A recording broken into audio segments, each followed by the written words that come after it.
Hey everyone, this is your video interpretation of your Inbody 570 scan. If we had a crazy busy day and we didn't have time for a group chat, then this is your chance to sit down with your scan, follow on through the video and basically make it all make sense. Maybe you just need a memory refresher, and going back over this video will help you as well. So we'll start at the top left hand corner. So we'll come over here, we've got total body water in litres, proteins, minerals and body fat mass in kilos. Total body water in litres. So this is how much water is in your body in litres. Now this does also convert to kilos of water in your body. So out of how much you weigh, this is how much water is in kilos also in your body. So you'll see all these little brackets down here. These brackets are your guidelines for your height, your age and your gender. So everyone's brackets are different, and that's just because we're all different. So with that water, you want your score up the top here to sit within those brackets, but higher and over the brackets is better. Next one down is protein. So protein is the nitrogen inside your cells. So if you think about how much water a plant gets as to how green it is, that's your proteins there. So they're the building blocks for healthy cells. So as well as the water, your proteins within those brackets is good. Higher end of the brackets and over is better. Minerals is another nourishment based one. Minerals is what we have in our bones and our soft tissue, and you add those minerals up together and that's how we get your score up here. So again, within those brackets is good. Higher end of the brackets and over the brackets is better. Now those top three are also driven by muscle. So the more muscle you have in your body, it'll push those numbers up higher. So if your numbers sit down towards the lower end of the brackets, we just need to work on building up that muscle a little bit more. Next one down is body fat mass in kilos. So out of how much you weigh over here, this is how much fat in kilos is in your body. Now this one I really like, because if you're jumping on the scales, you know, some people do it weekly, fortnightly, some don't even do it at all. But if you want to monitor fat change in the body, this is a really good one here, okay? Instead of just getting, you can jump on a scale and get your overall weight over here, but really what is that number made up of? So if you want to monitor if you're gaining fat or if you're losing fat, this one here, as you have more scans, is really good to compare to each scan to see how much fat you've lost or if you need to gain that fat. So next one down here, muscle fat analysis. So this is your normal range right down the middle of your page here. So weight, self-explanatory. SMM is skeletal muscle mass, and that's the muscle attached to the bones. So the higher you can get this bar to go, the better that it is. Next one is body fat mass in kilos, which is the one that we just looked at above. It's just there on a graph for you. Then we go down to calculated analysis. So BMI, look, BMI is an old doctor scale, and nowadays it's basically a load of crap, to put it into a nutshell. BMI is calculated only on height and on weight. It doesn't break down muscle, fat and water. So the more muscle you have in your body, it'll push you further into that over category. So generally, look, don't worry about BMI. It is there because people want to know, but it's not a gauge you'd go off anymore. Body fat percentage. So the percentage of fat in your body in proportion to your overall weight. Now, this does fall under the calculated analysis category because it is just that, it's calculated. It's not 100% accurate. A few factors like water level can change that number. So as a guide for females, between 18 and 28% is our little healthy range there. For men, it's between 10 and 20%. But if you really want to monitor that fat loss or fat gain accurately, then you need to come back up to body fat mass in kilos, because that'll give you exactly what's going on there. Next one down, segmental lean analysis. So this is all your muscle. So if you want to track those muscle gains over a period of time, the more scans you have, you can compare your scans and track exactly where those muscle gains have gone to. So you'll see you've got your arms, your trunk and your legs.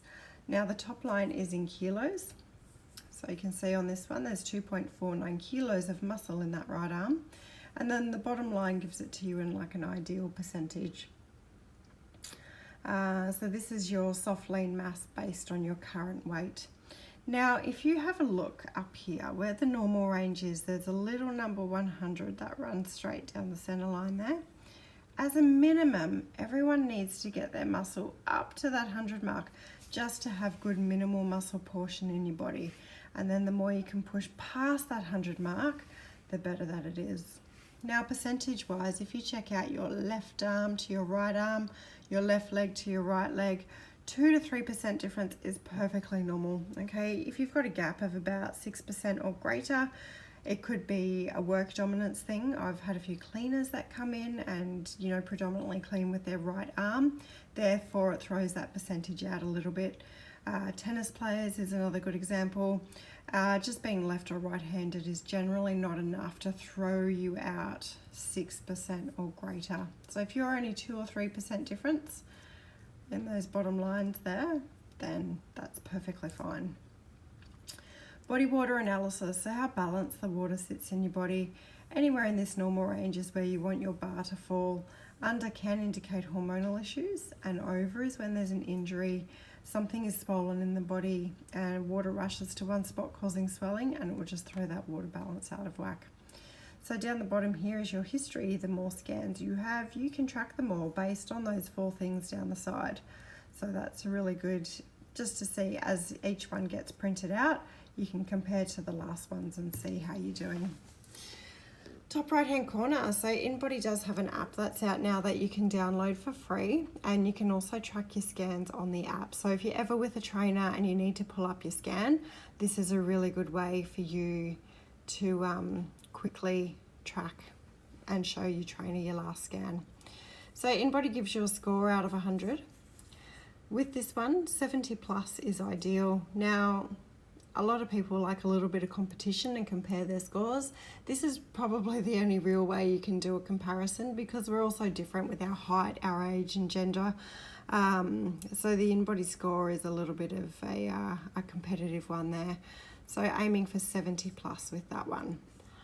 Then we go to weight control. So target weight is what Inbody suggests your weight should be. Okay, try not to fixate on this number too much because if you come back and have another scan and you've gained about 2 kilos, you'll find that this target weight will go up 2 kilos. However, if you come back and you've lost a kilo or 2 of muscle, this target weight will come down a kilo or 2. Okay, so it is driven by that muscle. So we'll break it all down. Weight control on this particular scan, it wants to minus 3.2 kilos. And then it breaks that 3.2 kilos down into fat and muscle. So on this one, it's minus 3.2 kilos in fat. Okay, now if you've got a plus there, this is how much fat Inbody wants you to add to your body to get you into a healthy range, okay? Muscle control. There will never be a minus on muscle control because you never want to lose muscle. You'll either have 0.0 or a plus. Okay, so I'm going to take you back down to here. If you have 0.0, that just means that you don't need to build any more muscle to hit that 100 line that we spoke about before because you're already there. Okay, if you have a plus on muscle control, that's how much more muscle you need to build to hit that 100% line there. Okay, next one down, body balance evaluation. Ideally, ticks in the first box is what you want here. So upper is your arms, lower is your legs, and then upper lower compares your upper to your lower. If you're slightly unbalanced anywhere, you could find, because it comes back down to this muscle here, perhaps your upper body bars are further along up here than what your legs are, or it could be that your legs are out here and your upper body's a little bit behind as well. Another reason you could be thrown out is if you have a big percentage difference from one side to the other as well. Segmental fat analysis. So this is how much fat is in each particular area. So you've got your limbs and your trunk, and then in kilos and percentage. Now your trunk is measured from your neck down to your hips. It's your front and back, okay? And for us females, do include your boobs into that as well. Percentage wise, you want to aim to bring it down to about 100%. and I find slightly under, around the 70 to 80 is where it starts to zero you out here. Okay, but aiming to chip away down to that 100% mark is your goal. Segmental circumference, or your measurements. Inbody takes it from inside your skin. Obviously, if you measure with a tape measure, you're doing it on the outside of your skin. Now, sometimes I find the abdomen can be slightly thrown out if you've got a little bit of water retention going on. So if you do measure your abdomen with a tape measure and you're thrown out about, I don't know, 10 centimeters, for example, where this is telling you you're 10 centimeters bigger than what you are, that would come down to water retention. Okay, you'll find everything else should be pretty on par though, although it is hard to compare an in-body measurement inside the skin with a tape measure. It's just not really comparable at all. Next one down is your visceral fat. Visceral fat is your dangerous fat internally surrounding your organs. So if you take anything away from this whole entire scan today, let it be that visceral fat, okay? So ideally you want to aim between level 1 to 9. As you creep up and over that, you've just got to be careful of heart disease, diabetes, cholesterol, and things like that. Next one down, intracellular water, is water inside your cells. Now, muscle being a cell holds about 70-75% of water. So if you fall within those brackets, that's good. But if you're higher and over the brackets, it's better. It indicates more muscle in the body. Extracellular water is the stuff that floats around just under your skin.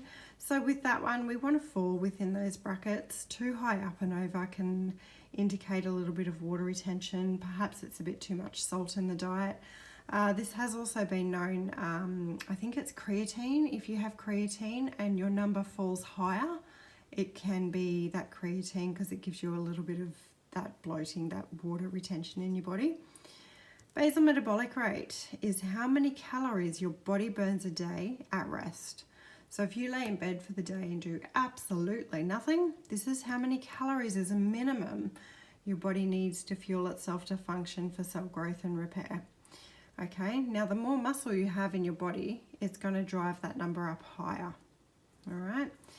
Waist to hip ratio, for all us women, it's what's recommended in brackets on this page, and for men on your page, you'll notice your numbers are slightly different, and it's what's recommended in brackets on your page. It's just the good old fat distribution through the midsection. Visceral fat is the one above. It just shows you here 1 to 9. Bone mineral content is the weight of the minerals inside your bones. So basically, if you fall within those brackets, that's good, but we want to aim to get you higher and over those brackets, okay? So good nourishment, like great diet, and all those weight-bearing exercises as well help loading up your bones, will increase your bone mineral content. And you want to maintain that, especially as we get older. You don't want to really fall down and break a hip or anything like that. So the more we can strengthen our bodies now, it's just going to help you as we age. Body cell mass is another nutrition-based one. Again, within the brackets is good, higher and over is better. That is taken from your intracellular water and your protein up the top here. Next one is, where are we up to? Arm circumference is taken from your left arm measurement up here. Of that left arm measurement, this is how much of it is just a muscle measurement. Okay, so impedance is just how the machine runs. You don't need to worry about that. If you forget absolutely everything I just told you, you should also have an Inbody 570 interpretation guide. Having a refer back to that, as well as watching this video as many times as you like, can also help. So I hope that explains your scan there today. And if you're doing a challenge, good luck, and I'm sure I'll see you at the end. And if you're just having regular scans, I hope to see you soon. Thanks, bye.